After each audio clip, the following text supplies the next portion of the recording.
हमारी सहयोगी मदिया ने खास बातचीत चिराग पासवान से की है, अब जबकि एनडीए में बिहार में सीटों का बंटवारा फाइनल हो गया। सुनिए।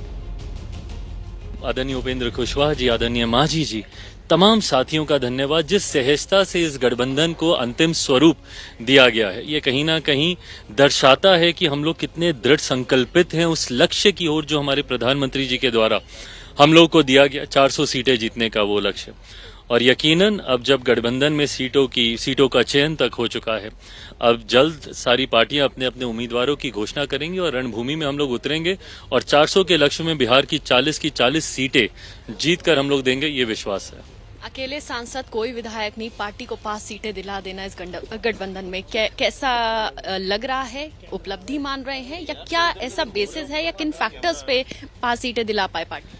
मुझे लगता है ये पार्टी की मेहनत और संघर्ष और पार्टी के हर एक कार्यकर्ता का पार्टी के प्रति जो समर्पण रहा है, उसको ये सम्मान इस गठबंधन में दिया गया है। पिछले 3 साल पार्टी के किसी भी नेता कार्यकर्ता के लिए सहज नहीं थे, आसान नहीं थे, कठिनाइयों चुनौतियों से भरे हुए थे। बट हाँ, बिना डरे हुए, बिना लड़खड़ाए हुए मेरे पार्टी का हर एक कार्यकर्ता दिन रात लड़ता रहा, अपनी ताकत को मजबूत करता रहा, जनाधार बढ़ाता रहा, जनता के बीच हम लोग रहे। और मुझे लगता है उसी चीज को गठबंधन ने स्वीकारा और सम्मान देने का काम किया। इस जो सीटों की शेयरिंग हुई है उसमें आपके जो चाचा हैं उनको कहीं ना कहीं दरकिनार किया गया है, इसको किस तरह से देख रहे हैं? लगता है आपकी मेहनत ज्यादा थी इसीलिए आपने वो उपलब्धि पाई या वो सीटें आपके खेमे में आई और आप अब उसको आगे लेके जाएंगे? ये कहते हैं व्यक्ति नहीं, समय बलवान होता है। मुझे लगता है कि आज समय की ये मांग थी। जिस तरीके से, जैसा मैंने कहा कि मेरे पार्टी के हर एक कार्यकर्ता ने दिन को दिन नहीं, रात को रात नहीं समझा और दिन रात मेहनत करते रहे, कार्य करते रहे, क्या मिलेगा नहीं मिलेगा बिना इस बात की परवाह किए हुए अपने लक्ष्य की ओर वो बढ़ते रहे। मुझे लगता है गठबंधन में जब आप चुनाव लड़ते हैं तो जनाधार, जनता के बीच आपका समर्पण, जनता का आप पे कितना विश्वास, ये तमाम ऐसे क्राइटेरियाज होते हैं जो मायने रखते हैं।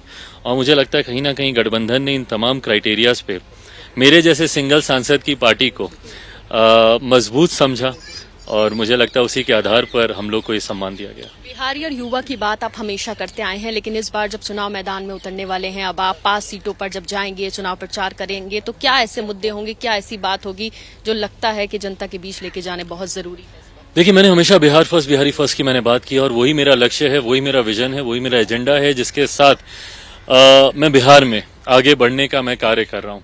ऐसे में अब जब गठबंधन का भी मजबूत साथ मिला, पिछले 2-2.5 साल तो मैं अकेला ही था बिना किसी गठबंधन के, जब तक 18 जुलाई, अगर मेरी याददाश्त सही है, एनडीए की वो बैठक नहीं हुई और प्रधानमंत्री जी ने पुनः गले लगाकर मुझे गठबंधन का हिस्सा नहीं बनाया, तब तक मैं अकेले ही इसमें प्रयासरत था।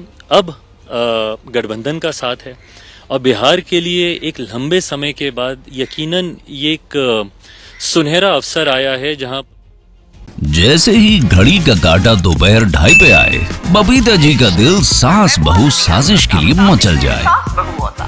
और ये है इनकी बहू, पूरे दिन ऑफिस की टेंशन हो जाए गॉन जब ये करें अपना फेवरेट शो फ्री टाइम पे ऑन।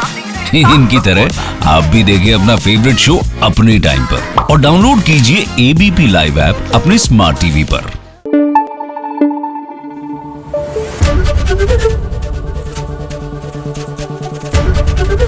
एबीपी न्यूज आपको रखे आगे।